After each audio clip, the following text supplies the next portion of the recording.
Hey guys, so last week we discussed simple sentences, which are just one independent clause, and compound sentences, which are two independent clauses.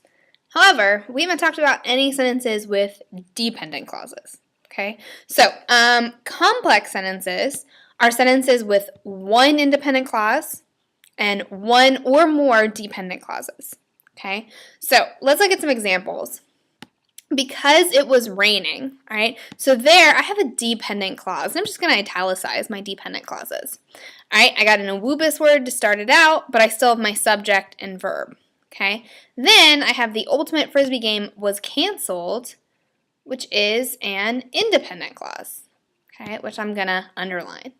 All right, no awubis word, still got my subject and verb.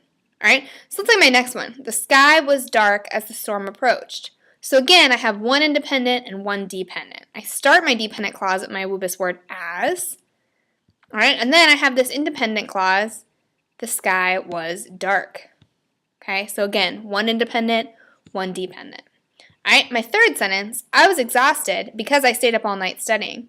Again, I see my awubis word is starting a dependent clause because I stayed up all night studying.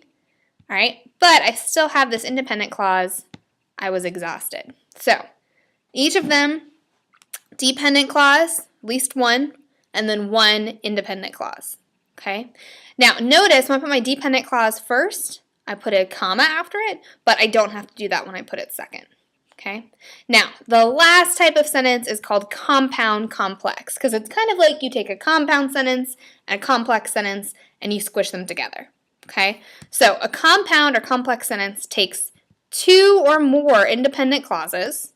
Okay, so you basically have a compound sentence in there, two or more independent clauses, and then it adds on at least one dependent clause.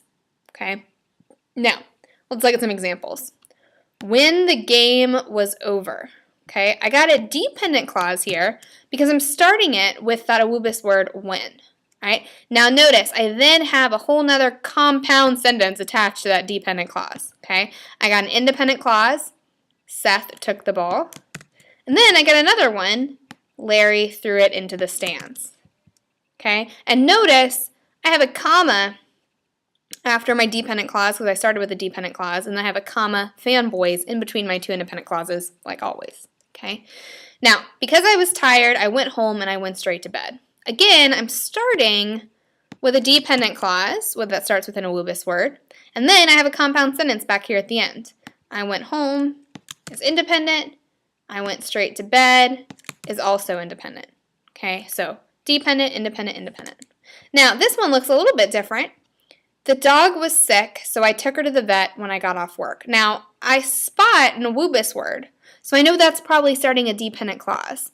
So it looks like I've got the dependent clause when I got off work. Now, the dog was sick, I know is independent, and then right after this comma fanboys, I have another independent clause, I took her to the vet. Okay, so to recap, complex sentences, one independent clause, one or more dependent clauses, compound complex, two or more independent clauses, one or more dependent clause. Okay, and that's it. We'll do some practice with that tomorrow.